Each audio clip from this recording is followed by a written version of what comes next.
देखिए, यहाँ पर हम लोग पढ़ रहे हैं कंज्यूमर्स इक्विलिब्रियम, क्योंकि WB का जो बुक है उससे डायरेक्ट अगर एक्सप्लेन करेंगे, समझाएंगे तो आप लोग को थोड़ा प्रॉब्लम होगा। इसलिए पहले इस बुक से समझाएंगे तो आपको कॉन्सेप्ट पूरा क्लियर हो जाएगा। उसके बाद आप जब अपना बुक रीड करेंगे तो वो एकदम आसानी से आपको समझ में आएगा। कंज्यूमर कब इक्विलिब्रियम पोजीशन पे रीच करता है? देखिए, यूटिलिटी जो है पहले भी बता चुके हैं, लेवल ऑफ सेटिस्फैक्शन, इसको मेज़र करने का कोई यूनिट्स नहीं है, तो इसको रुपया में ही मेज़र किया जा सकता है। अल्फ्रेड मार्शल के अकॉर्डिंग रुपया में ही मेज़र किया जाएगा, पहला बात।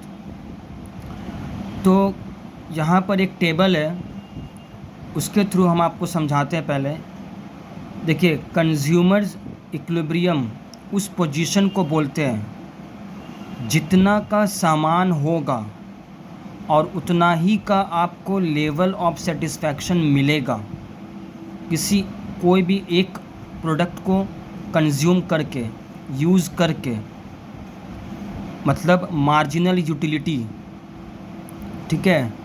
तब उस पोजीशन में कहा जाएगा कि कंज्यूमर इक्विलिब्रियम पोजीशन पे है।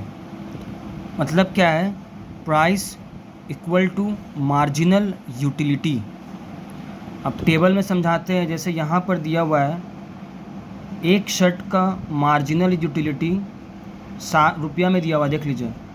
इस शर्ट का कीमत 600 रुपया है, लेकिन पहला शर्ट जो है उसका कीमत 700 रुपया था, ठीक है। तो 600 रुपया का सामान 700 रुपये में मिल रहा है ये, तो ये इक्विलिब्रियम पोजीशन पे नहीं है। दूसरा शर्ट खरीद रहा है तो दो नहीं हो रहा है यहाँ पर, दूसरा अलग शर्ट, उसका 650 रुपया, ठीक है। ये डिक्रीज़ होगा क्योंकि ऑलरेडी पता है मार्जिनल यूटिलिटी जो है, जैसे जैसे हम लोग कंज्यूम करते हैं वैसे वैसे मार्जिनल जो यूटिलिटी होता है, लेवल ऑफ सेटिस्फैक्शन होता है, वो डिक्रीज़ होते जाता है, ठीक है। तीसरा शर्ट का जो मार्जिनल यूटिलिटी है, लेवल ऑफ सेटिस्फैक्शन है, जितना रुपया है कीमत है उतना ही लेवल ऑफ मार्जिनल यूटिलिटी है।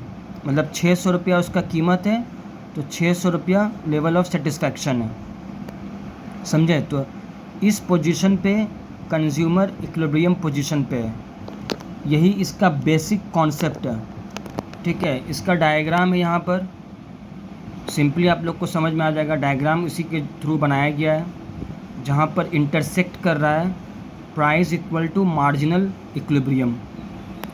किसी को कुछ भी पूछना होगा हमसे एकदम बिना झिझक का पूछेंगे आप लोग, ठीक है। क्लास में भी पूछ सकते हैं, व्हाट्सएप में भी पूछ सकते हैं। अब हम आपका जो स्कूल का किताब है ऑथर का, उसमें आते हैं।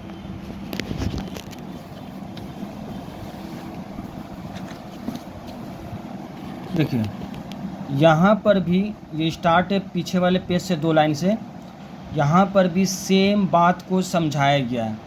अब जब हम वो बेसिक नॉलेज आपको दे चुके हैं, अब आपको यहाँ पर रीड करना। जब आप रीड करेंगे तो आपको ईज़िली समझ में आएगा, ठीक है। उस टेबल को दिखाएं आपको, ऐसे यहाँ पर सिर्फ थियोरेटिकल पार्ट दिया हुआ है और डायग्राम दिया हुआ है, जिससे आपको समझ में नहीं आता, इसी के लिए हमको उसका हेल्प लेना पड़ा है, ठीक है। अब इसका काम है आपको रीड करना थॉरली।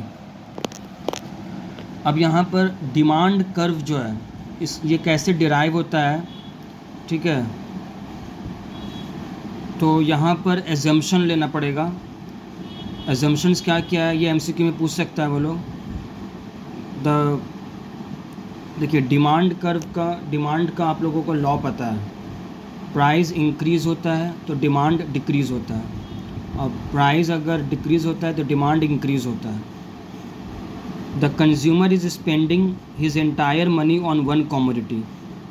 ये इसका पहला एजम्पशन है कि कंज्यूमर जो है वो अपना सारा पैसा एक कमोडिटी पर स्पेंड कर रहा है। The utility obtained from this commodity can be measured in terms of money. Commodity से जो उसको लेवल ऑफ सेटिस्फैक्शन मिल रहा है वो रुपए में मेज़र होगा। Marginal utility of money is constant.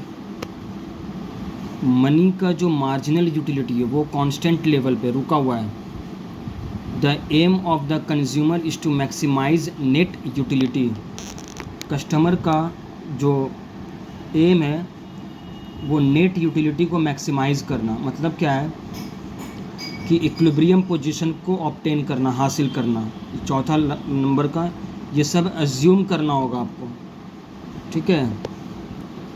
The consumer takes the market price of the commodity as given and adjust his purchase of the commodity in such a manner as to maximise net utility. Customer को market price जो commodity का जो दिया रहेगा उसी को लेना है और उसी से एडजस्ट करना है अपना परचेज़ को, ताकि वो मैक्सिमम नेट यूटिलिटी मतलब इक्विलिब्रियम पोजीशन पे वो पहुंच पाए।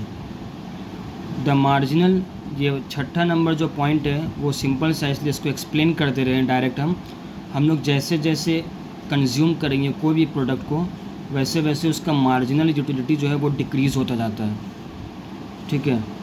सातवां नंबर जो है कंज्यूमर का जो टेस्ट और प्रेफरेंस है वो अनचेंज रहना चाहिए, मतलब चेंज नहीं होना चाहिए। और कंज्यूमर का जो इनकम है वो भी कांस्टेंट होना चाहिए, मतलब सेम होना चाहिए, ठीक है।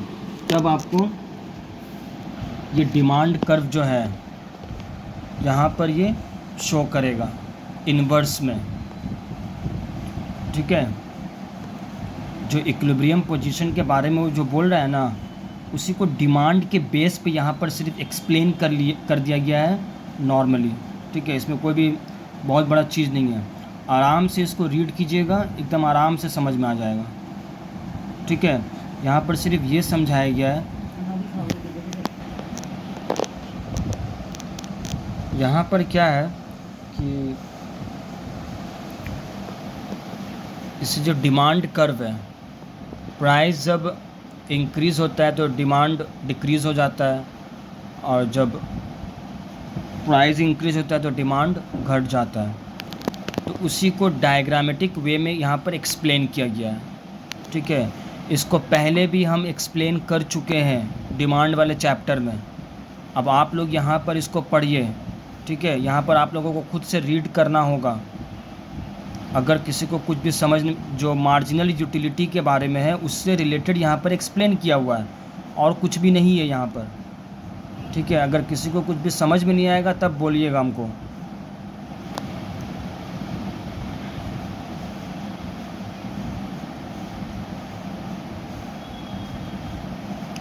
जैसे नीचे से बता रहे हैं 4.3 फिगर है यहाँ पर। In this figure the curve marginal utility x is the marginal utility curve of x. X एक कमोडिटी का ये लोग एजम्पशन लिया है, उसी का ये लोग बता रहा है। Law of diminishing marginal utility के लॉ के बेस पे this curve is downward sloping. मतलब जैसे जैसे हम लोग सामान को कंज्यूम करते हैं ना, तो क्या होता है, उसका लेवल ऑफ सेटिस्फैक्शन डिक्रीज़ होता जाता है। तो इसी के लिए क्या है कि इसका जो कर्व है डाउनवर्ड्स के तरफ आ रहा है। समझ में आया बात? तो यहाँ पर ये एक यहाँ पर पहला लाइन ये बोला है, let us suppose that the price of the commodity is OP1। देखिए O और P1 ऊपर जो प्राइस है, and the consumer can purchase as many units as he wishes. इस कीमत पे कस्टमर जितना चाहे उतना खरीद सकता है। At this price the equilibrium point is A1। इस प्राइस पे इक्विलिब्रियम पोजीशन जो है A1 जो यहाँ दिया हुआ वो है, ठीक है। मतलब इस लेवल पे price equal to marginal utility, मतलब लेवल ऑफ सेटिस्फैक्शन सेम है, ठीक है। Then the amount of quantity demanded by the consumer will be OQ units. ये एक समझाए हम। अब इसी के बेस पे दूसरा वाला प्राइस के बारे में सेम टू सेम बात वो एक्सप्लेन किया हुआ है, ठीक है। पढ़ेंगे, एकदम इजी है, कोई इसमें टेंशन नहीं है। अगर किसी को कुछ भी प्रॉब्लम होगा एकदम पूछेगा हमसे, ठीक है। अब यहाँ पर है कंज्यूमर सरप्लस। देखिए, कंज्यूमर सरप्लस एक बहुत ही कॉमन सा बात है। जैसे मान लीजिए आप कोई सामान खरीदना चाहते हैं, आप 200 रुपया में लेके 200 रुपये आप अपने पास में रखे हैं कि हम वो सामान किसी भी कीमत 200 तक में हम खरीद लेंगे। लेकिन जब आप मार्केट में गए तो आपको मिल गया वो सामान 180 रुपीज़ में।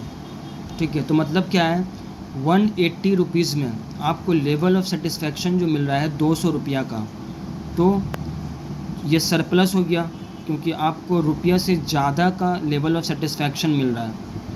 ठीक है, मतलब 20 रुपया ज़्यादा का सेटिस्फेक्शन मिला, तो इसी को कंज्यूमर सरप्लस बोलते हैं।